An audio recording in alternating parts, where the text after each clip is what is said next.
Hey y'all, it's Sally Loftus, and I'm excited to be with you of our Pay Equity Book Club. I'm excited to have a special guest today, Lindsay Berry, who um, has, oh, she's coming on. There's, ooh, and you're outside. Look at that. Um, and she's coming on. I'm going to take my glasses off so you don't see all the glare, but coming on to talk about the Pay Equity book that I just published in June. It's available on Amazon. Oh, she's got it. I've got my copy too. And I have a copy of Lindsay's book in front of me, How to Write Your Damn Book, Woman, which is what inspired me to write my book. So we're just women supporting women here. And yeah, exactly. And so before we get started kind of into this chapter, I would love for Lindsay to introduce herself. And as I said, Lindsay has been my book writing coach. You've probably heard me say that, and has helped me with marketing and just really is an incredible resource for women entrepreneurs or finpreneurs, as she calls it. Thanks, Sally, for that wonderful introduction. Yeah, I am in the Calgary, Alberta area right now, but I am very mobile and tend to be all over the place these days now that my son has graduated and moved out. I am currently working from a beautiful log home where I'm also dog sitting looking after this one, and that one's mine. And she heard your voice, and I think she remembers you from the other day, and she's now putting her toy on my lap. So Luna, yeah, ignore. Yeah, yeah, Luna's like, that's that nice lady that yeah. said hi to me the other Keep day. talking to me. Yeah, so I'm excited because I did have the pleasure of working with Sally on this amazing book, and I learned so much through the process and have become, because I learned more about pay equity and the issues around it and just the goals around it for organizations to be bringing it into, yeah, just basically how they run their organization. I am excited to be here and just, chat a little bit about it. So yeah, let's do this. Yeah, great. And what I loved about you whenever we were working together is that you had like a financial advisor background. So it was super, just to have somebody who kind of understood a lot of the financial pieces of this, because there are some, right, whenever you're working organizations. And so that was super helpful. And so for those of you maybe who haven't joined us before, this is a weekly series I'm doing every Friday. Sometimes I have a guest, like you. I have one today. And sometimes I don't, but we're talking through my book, The Pay Equity Guide for Nonprofit Organizations. And we're going through it kind of chapter by chapter and really just kind of, discussing what we've learned. I've invited many of my editors on here to join me. So, to kind of get started, so this week we're going to talk about chapter 3, which is really kind of entering into the preparation phase. There's 4 phases of pay equity, preparation, assessment. Oh, we're not doing preparation, are we? We're doing assessment. Um, sorry, we're in phase 2. See, y'all, it's Friday. I need it. Need the weekend. But anyways, there's 4 phases: preparation, assessment, um, leadership buy-in, and implementation. And some of the things we're going to talk about today there are a lot more resources and templates out on the free Pay Equity Collective on my website. So I encourage you to join and access all this information. Specifically about the pay equity assessment we're going to talk about today. There is the actual kind of spreadsheet to do it, and there are instructions out there, so you can do this on your own. I encourage you, it might be helpful to have my book alongside you, and you can also book a free call with me to kind of talk about it as you go through it. So kind of before maybe we get into the specific chapter, Lindsay, would you want to share kind of anything that stood out to you or things you learned from the book? Yeah, well, this chapter was one that I definitely weighed in on and encouraged you, I guess, to really, really add more meat to that final 5th step of chapter 3. So this is the chapter about preparing for the pay equity assessment, and the final step is actually getting the leadership buy-in. And so that's really where, like, in my opinion, my natural marketing brain really turned on and was like, ooh, this is where you craft the message and you You lay it all out a certain way. And in marketing, of course, we have to make sure people understand what's in it for them. It has to always be about them. Because I think what can happen with the kind of the heaviness and the financial piece, like we were talking about, you can start to feel really kind of in the weeds with the really loud squirrels here. You can feel kind of in the weeds with all the information. Mm-hmm. And what I think a lot of people could do wrong is they could take that information and be really focused on the information, and really focused on the problems, and really focused on the long road ahead to getting this stuff done. And what they should do instead is take your advice in step 5, which is how to make it about the leaders in the organization, how to make it about how to align this pay equity work with their goals versus just giving them all the information of all the things that you discovered kind of like really, really bad and wrong. So I thought this chapter was really cool because you definitely, highlighted making sure that they have all the data and they've done all the research, but then you're like, hey, if you don't get leadership buy-in, none of that is going to help you. So you've got to position this message properly, which I really do feel like is marketing. So I was excited about this chapter.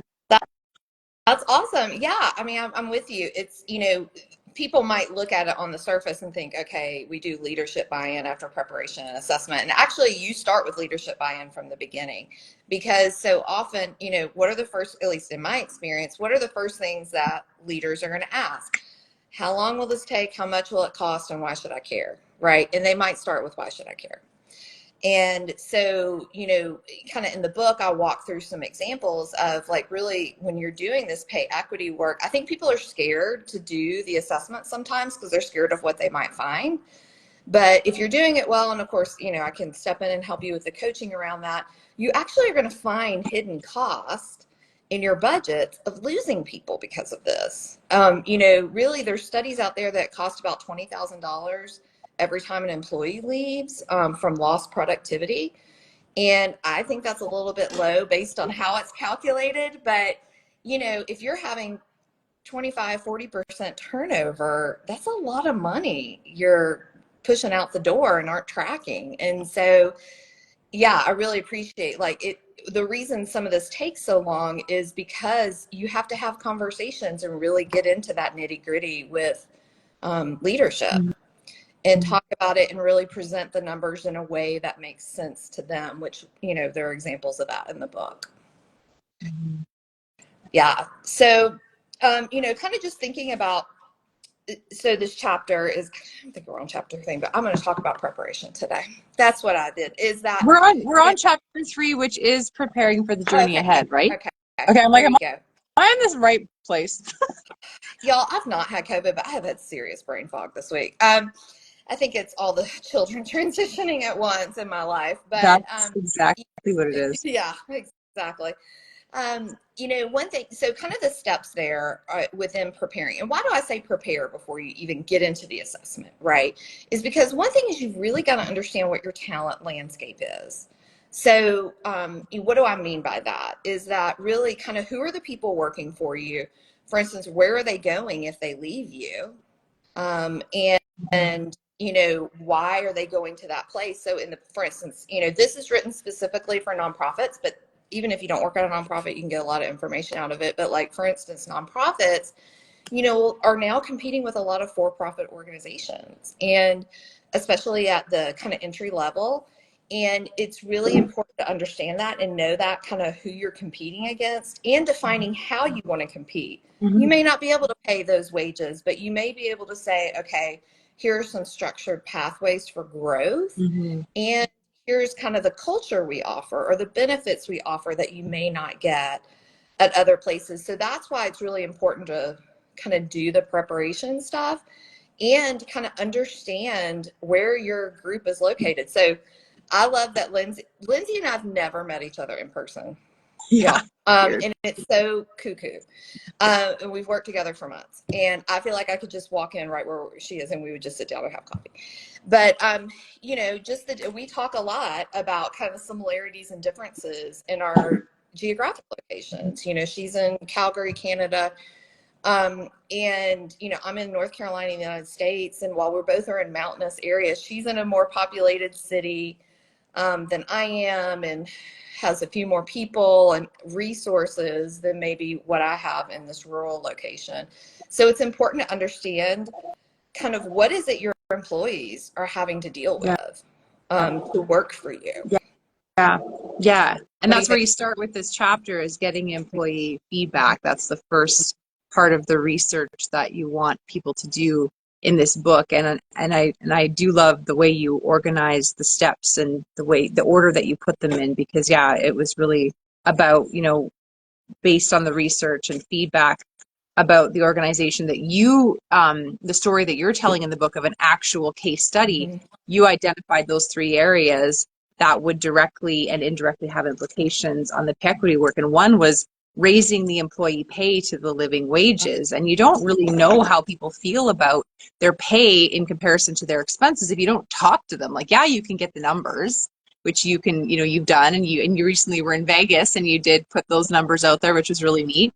But if you don't have those conversations with the employees, whether it's a for-profit or a nonprofit, you don't really get a sense of what's actually going on.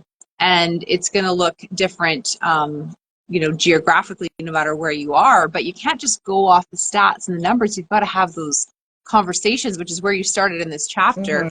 And then again, for those of you who haven't read the book, it's really, I love it because it's story based. Like, I can't read a book that doesn't have it, that isn't story based. So this Yeah. book is 100% story based, and so it's not just Sally like barfing out facts and what to do. It's stories of actual case studies of pay equity assessments that Sally has conducted and assisted and guided, and she's also got stories from other people's experiences. So it's really great. Anyways, I got on a little rabbit trail there. Uh, But this is also where the overwhelm comes in, right? Like you talked about overwhelm on like the third page of chapter mhm. 3, where it's like, caution, Mhm. you're gonna feel overwhelmed, and that's totally normal. Which I thought was really cool. How you were like, yeah, you're gonna feel overwhelmed, and then this is what you're gonna do with that overwhelm. You're not gonna quit. You're not gonna like put this on the back burner or put it on someone else's to-do list. You're gonna keep going.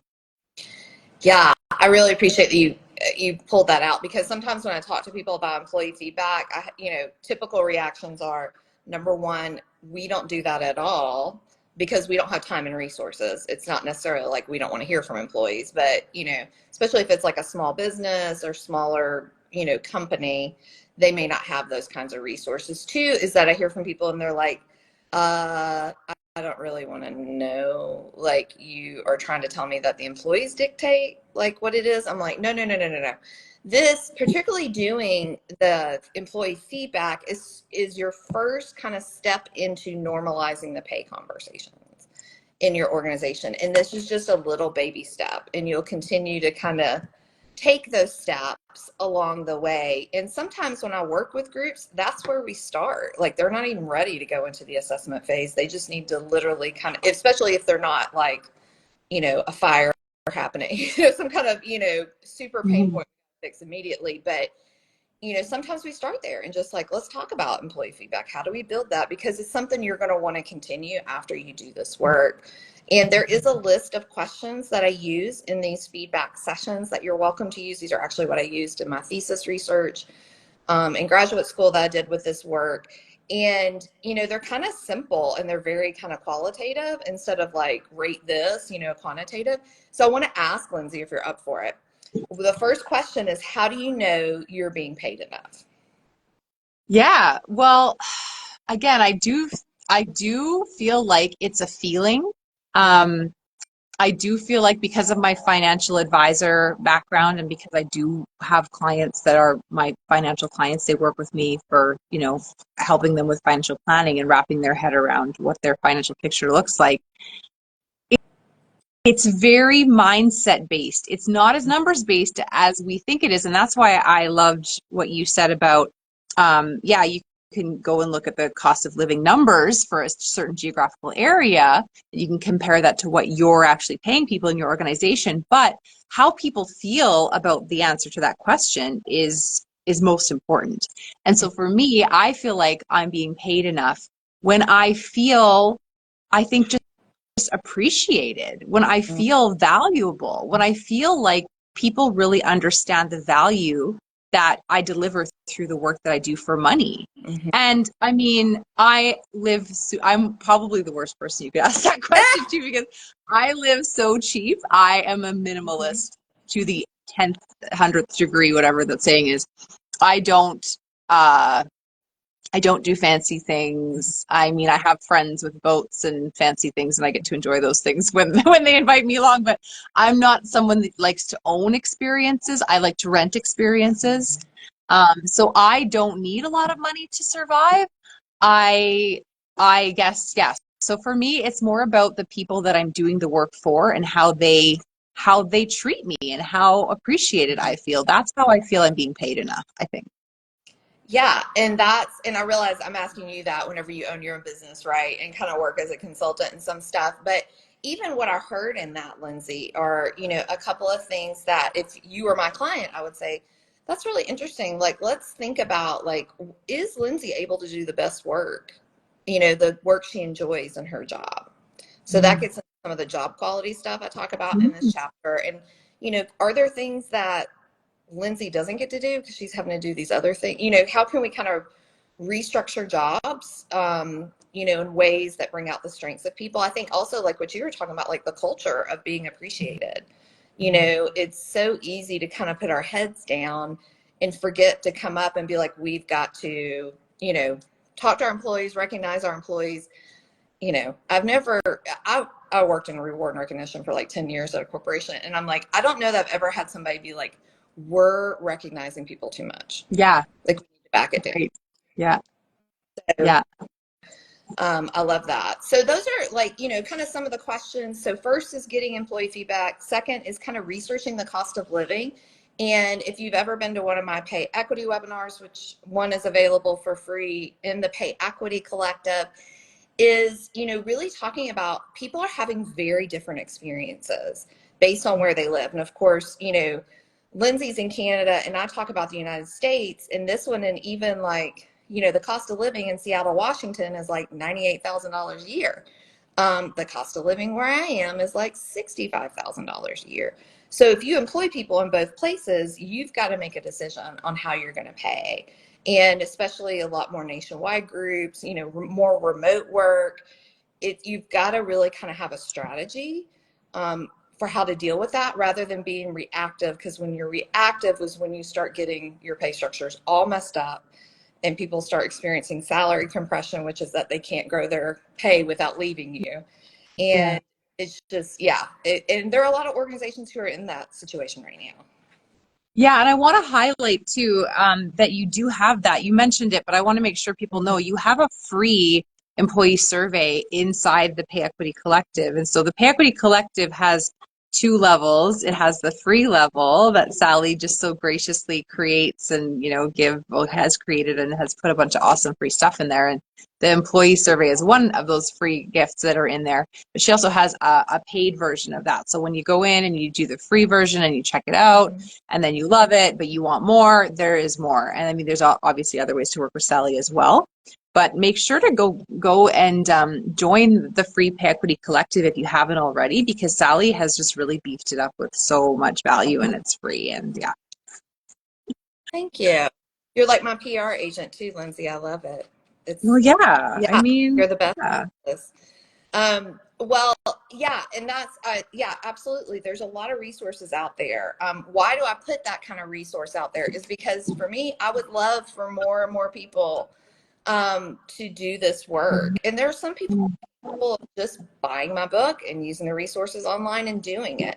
Yeah. But, I work with organizations anywhere from, hey, we just need like 3 coaching sessions with you to kind of get, let you, look at it, talk through it, things like that, to, full on projects. And so, everybody's at, there's no one size fits all when it comes to pay equity, is what I tell people, because it is, every one of your employee groups is dynamic and different. And so you can't use the same thing everywhere because everyone has different situations. So, kind of summarize chapter 3, is the getting in the employee feedback.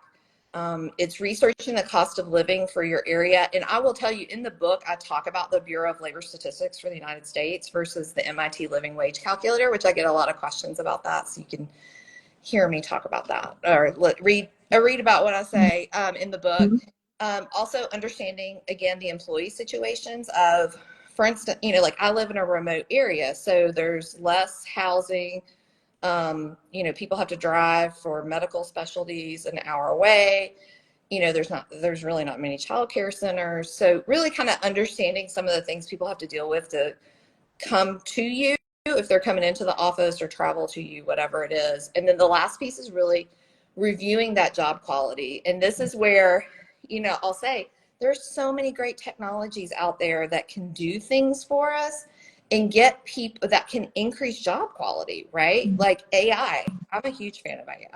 And that's something that you can use to kind of, decrease some of the boring work and get you started and do the meatier work that you want to do, the juicy stuff that like Lindsay talked about, that really kind of leans into her passions, right? So that's really important. And then again, it's kind of pulling that information and starting those conversations with leadership and really just kind of starting the conversation, seeing where they land, not coming in. I offer, coaching around this, not coming in with like, this is a situation and this is what we have to do, unless your leadership has been talking about it for a long time. But there's definitely a process of kind of gaining buy-in along the way.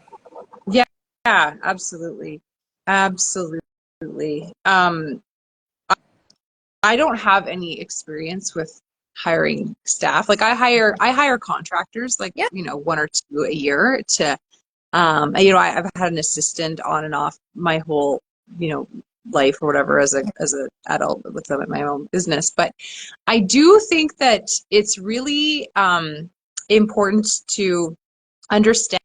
And I just want to emphasize understanding that when you ask people questions about how they feel, that alone is going to have a huge ripple effect and it's going to make them feel valued. So even if you get through the first half of Sally's book and you at least start digging into the facts and you dig into the employee feedback questions and you have those one-on-one chats with, the employees, even if you only get that far, that is going to have a positive impact on your organization.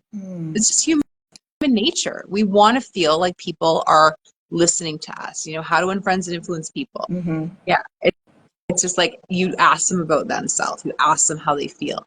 And I do understand that there could be some real negative Nancy's in some organizations and it could start to feel like it's spiraling out of control when you open the can of worms. But when what is that, the hamburger question where you like say that's a great question, anyways, I don't know. Yeah. I just wanted to emphasize the power of the research phase even before the implementation phase happens. Like I always talk about in my marketing school, how surveying your ideal clients or the people that should be working with you, and even just the act of saying that you've created a survey, that makes people lean in and be like, wow, she really cares. And that alone is going to have a huge impact on the culture of your organization. That's a great point, Lindsay. And I think anything, I will say, and I don't necessarily, I guess, kind of highlight this in the book in a big way, but like every one of the steps and examples I give in here are about building trust with your employees. Trust building actions. And that's really important because we live in a world now where it's the lowest levels of employee engagement, highest levels of distrust of organizations and governments. And so trust is one of those sticky things, that people will stay with you. And what I have found is when working with clients, whether it's hiring somebody, and having a conversation with them about maybe your new pay philosophy, people find that very refreshing. And find that as like, oh, they kind of know what they're doing and they thought about this. And, to the current employees and talking to them, and they're like, oh, they're starting to listen. Like they're, kind of to your point of like, oh, like things are starting to change a little bit here. And that's super important. Yeah, because you do say over and over in the book, like this is going to be a long process. And the more employees you have, probably the longer the process. So feeling like you're in a rush or thinking that your employees are going to need immediate action after you've had that interview time with them or you've had that conversation with them, no, like it's going to be a long process, and it's okay to even set the stage, I think, in those employee interviews where it's like, yeah, we're asking you some questions about how you feel and what you want, Mm-hmm. and I just want you to know that there's not going to be a quick resolution to these things we're talking about, but this is the beginning. And so, and I just think that's going to have such a huge impact on people, Yeah. right? And one of those kind of what you're talking about, like not always, you may not see immediate, but it may like Mhm. with one client I was kind of thinking about this morning. So I was creating a proposal of like, whenever we started into this work, they had like 40% turnover. And in kind of the, we did employee feedback. And in those 6 months we did employee feedback and shared the feedback with employees and what we were going to do, they had zero turnover because people Right, were like, right. oh, I think, Change they were like, I is tried. coming. Yeah, change is Change coming. is Stick coming, right? around. And this was like in like 2021, y'all. I mean, this was Yeah, like, in the middle of everybody jumping jobs. And yeah, so I think we downplay sometimes, some of those little things, but make a really huge difference. yeah, yeah. We think we have to do the whole process to get the result, but really just that first phase of digging into those employee interviews is going to have, it's going to ripple out into changes coming. We care. We want to help. We want to make a difference. We want to improve some of these things that are not going well. And even long before you've improved any of them, you're going to, I think, notice in any organization that the culture is shifting and improving. So it's exciting. I mean, it's just such a powerful experience to go through even the first half of this, the steps in this book. So, Well, thank you, Lindsay. And thank you for joining me today. I'm going to wrap up. I will say before we go, I'd love, Lindsay, what's the best way for people to reach out to you and connect with you? yeah, just at yycfempreneurs.com. Hmm. And for those of you who don't know what YYC stands for, it's the Calgary Airport Code, right? Yeah. Yeah. Lindsay flag. And I definitely recommend, even if you're not going to write a book, if you need help with your marketing, business strategy, Lindsay is an incredible resource. And so definitely recommend kind of following her and getting connected with her. She has a new marketing school starting in October, I think. But also, hopefully, you will go out and buy this book on Amazon. Join the free Pay Equity Collective. Also on my website, you can see there's a place to book a free call with me. It's going to take cover in 30 minutes. So I would love to talk to you and just kind of hear about what you need. Even if we don't work together, I'm always curious to hear kind of what the needs are out there. So I would love to connect with you. So thank you, everyone. We will be back next week. We're going to talk about that actual pay equity assessment and go into details about that. And we look forward to seeing you then. Thanks, y'all.